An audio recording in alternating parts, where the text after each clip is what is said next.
dans la situation dans laquelle on est-ce qu'on est en effet avec plus de personnes qui vont décompenser? Et là, on peut penser en effet que les personnes qui présentent une fragilité, donc qui ont cette fragilité-là, et qui n'auraient peut-être pas décompensé en temps normal, dans la situation dans laquelle on se trouve, vont décompenser. D'accord? Donc on sait tous qu'on a ce qu'on appelle le phénotype et le génotype. Donc on peut avoir en soi un potentiel risque de développement d'une maladie, qu'elle soit physique ou psychologique. Et certains ne vont jamais développer cette maladie-là, alors ils ont le potentiel en eux, et d'autres bien. Et donc il y a des facteurs parfois précipitants qui amènent ça. Et donc on sait que sur le plan psychiatrique et psychologique, que des fragilités, des moments difficiles dans la vie sont des facteurs de risque pour précipiter justement cette fragilité. Et donc là, on peut penser en effet que les personnes les plus fragiles vont, dans ces situations-ci, décompenser beaucoup plus vite, et alors qu'elles n'auraient peut-être pas décompensé en temps normal. Ce que je peux voir, par exemple, sur les réseaux sociaux, c'est des bouffées d'anxiété, des gens qui sont dans l'anxiété, mais continuellement, qui reviennent, qui n'ont même plus, qui ont perdu le sens de l'humour, par exemple. Quand on fait une blague relative au Covid, ils pigent pas, ils prennent tout au premier degré. C'est proportionnel à l'âge et aussi au moral. On peut avoir un très bon moral à 90 ans aussi. Pour le moment, le discours est assez homogène, tout est axé sur la protection contre le Covid, contre la maladie. On ne pense qu'à ça et pas aux retombées, aux effets secondaires de toutes ces précautions. Par exemple, les suicides, il y en a qu'on connaît, il y en a certainement beaucoup qu'on ne connaît pas parce que c'est une zone un petit peu secrète. Les suicides, on n'annonce pas ça sur la place publique, mais un jour ou l'autre, peut-être on constatera qu'il y en a eu beaucoup.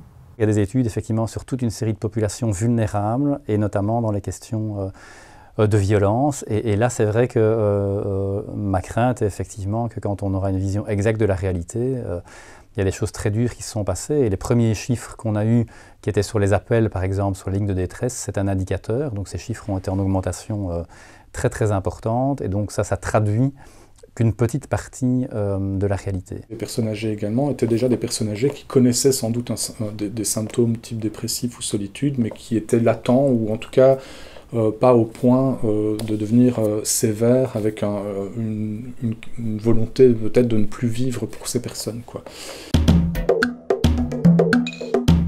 On va vraiment aller vers de gros problèmes, d'autant plus qu'on est dans des situations qui durent, et qu'on voit qu'en termes de traumatisme, c'est un facteur de risque important.